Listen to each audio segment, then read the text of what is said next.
अभी धुले भी नहीं थे कि सपा के एक और नेता जो कन्नौज के रहने वाले हैं उन पर दुष्कर्म के आरोप लग गया, दुष्कर्म की कोशिश का। इसके बाद उनकी गिरफ्तारी हुई, लेकिन सपा इससे पल्ला झाड़ रही है। पूरी खबर इस रिपोर्ट के जरिए बता दें।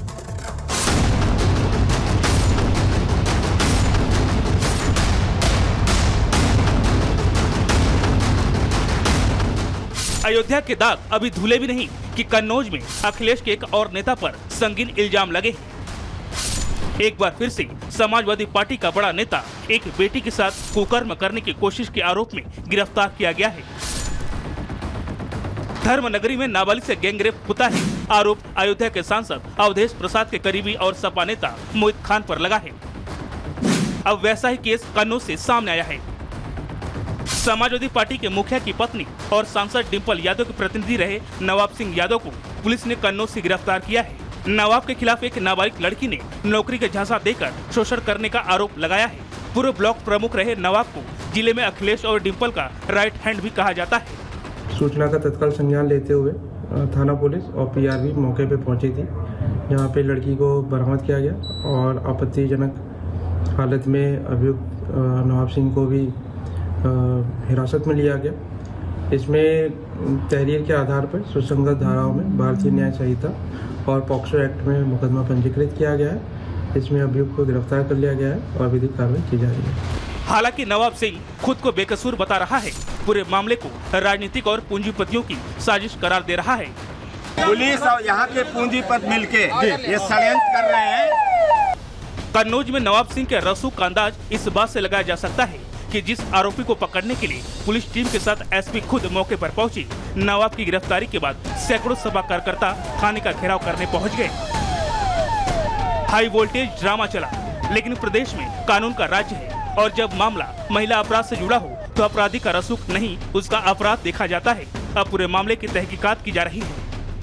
रिपब्लिक भारत आपको एक बड़ी खबर दिखाने की कोशिश कर रहा है। आप देखिए, मैं उसी महाविद्यालय में मौजूद हूं, चौधरी चंदन सिंह महाविद्यालय, जहां पर उत्तर प्रदेश पुलिस और फोरेंसिक की टीम आई हुई है। कर्मचारी हो किस तरह से मुस्तैद है, यहां पर एक दस्ताना भी लगाए हुए हैं ताकि उन नमूनों को कलेक्ट किया जा सके, जो उस पर फिंगरप्रिंट्स पड़ी हो, उन सब चीज़ों को कलेक्ट किया जा सके, जो भी सबूत यहाँ पर मिल सकते हैं, यानी कि प्राइमरी जाँच के लिए जो जरूरी होता है कि आखिर यहाँ पर कौन कौन था। सिर्फ नवाब सिंह यादव अकेला था या उसके कुछ सहयोगी थे और भी कुछ लोग थे साथ में।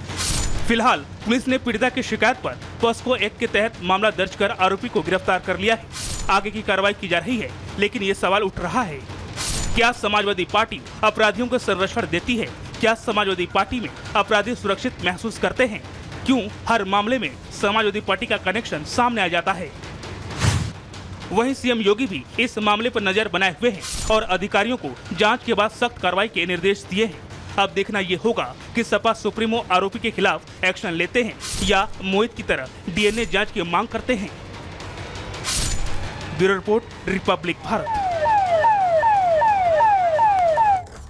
तो अयोध्या के बाद कन्नौज से सामने आए इस मामले के बाद एक बार फिर से अखिलेश की समाजवादी पार्टी दरअसल सवालों के घेरे में आ गई है। जहां एक तरफ बीजेपी कह रही है कि समाजवादी पार्टी का चरित्र ही ऐसा है, तो वहीं समाजवादी पार्टी इस पूरे मामले को अपने खिलाफ साजिश बता रही है। क्या है ये पूरा मामला, रिपोर्ट आपको दिखाते हैं।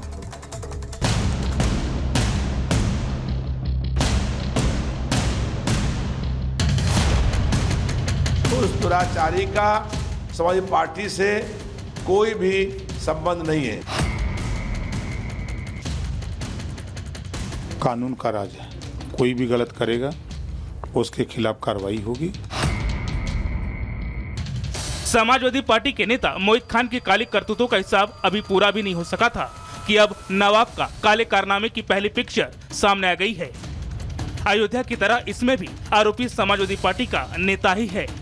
अयोध्या में आरोपी मोहित खान सांसद अवधेश प्रसाद का करीबी था, तो कन्नौज का आरोपी नवाब सिंह यादव अखिलेश और डिंपल का खासम खास, इतना खास कि कन्नौज में लोग उसे मिनी सीएम तक कहते हैं। नाबालिग से दुष्कर्म का मामला सामने आया तो कुछ सपा नेताओं ने नवाब सिंह से पल्ला झाड़ना शुरू कर दिया, जिसके बाद बीजेपी की तरफ से वो लेटर पेश किया गया, जिसमें सपा अध्यक्ष नवाब सिंह की मां के निधन पर शोक जता रहे थे। सपा नेता की काली करतूत सामने आई तो सपा के प्रवक्ता बचाव में उतर आए। मेजर आशीष ने जहां बीजेपी में शामिल नेताओं के अपराध गिनाए, तो महिला होने के बावजूद प्रवक्ता जूही सिंह ने पीड़िता पर शर्मनाक सवाल खड़ा कर दिया। जो नवाब सिंह यादव गिरफ्तार हुए हैं उनका समाजवादी पार्टी से पिछले 5-6 वर्षों से कोई संबंध नहीं है और वो समाजवादी पार्टी के ना प्राइमरी मेंबर हैं ना एक्टिव मेंबर हैं। आप अपने सांसदों और अपने विधायकों के जो क्रिमिनल रिकॉर्ड हैं जो गूगल पे सारे उपलब्ध हैं, जरा एक बार तुलना करके देख लीजिए किसी भी अन्य दल से, दुगने से भी ज्यादा हैं आपके। कौन सी नौकरी थी जो 15 साल की बच्ची जो है वो रात में उनसे मांगने गई थी और सुबह उनकी बुआ की भी बात हो गई थी, 4-5 साल से वो जानते भी थे। तो इस तरह के जो आरोप लगते हैं लोगों पर, इनकी निष्पक्ष जांच होनी चाहिए, तुरंत जांच होनी चाहिए। हम चाहते हैं कि वास्तव में नार्को टेस्ट हो और जो सच्चाई है उसका दूध का दूध और पानी का पानी हो जाए। ये वही सपा है जो अयोध्या मामले में डीएनए और नार्को टेस्ट की बात कर रही थी और अब नवाब के बचाव में पीड़िता पर ही सवाल खड़े कर रही है। सपा प्रवक्ताओं ने बेशर्म बयानबाजी शुरू की तो बीजेपी ने भी सियासी हमले तेज कर दिए। समाजवादी पार्टी का जो डीएनए है वो हमेशा गुंडई अराजकता, खासकर बहू बेटियों की तरफ से जिस ढंग से उनका इज्जत से खिलवाड़ करने का लगातार एक सूचनाएं मुझे प्राप्त हो रही हैं, इसकी जितनी भी निंदा की जाए कम है।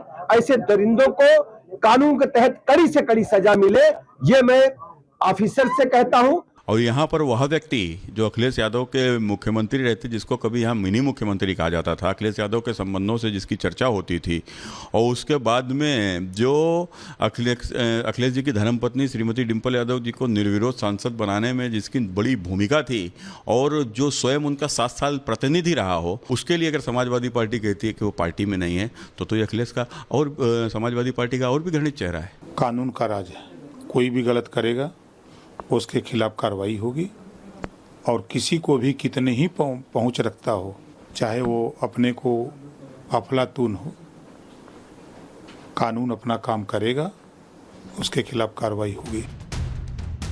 नेताजी का बयान तो याद होगा ही आपको, लड़के हैं गलती हो जाती है, लेकिन उन्हें क्या पता था कि उनके सामने जो लड़के थे वो अधेड़ होने के बाद भी सुधरेंगे नहीं, वो नाबालिगों के साथ कुकर्म करेंगे। लेकिन योगी सरकार और योगी की पुलिस ऐसे अपराधियों का हिसाब करने के लिए तैयार है। हिसाब होता है, हिसाब हो रहा है और हिसाब आगे भी होता रहेगा।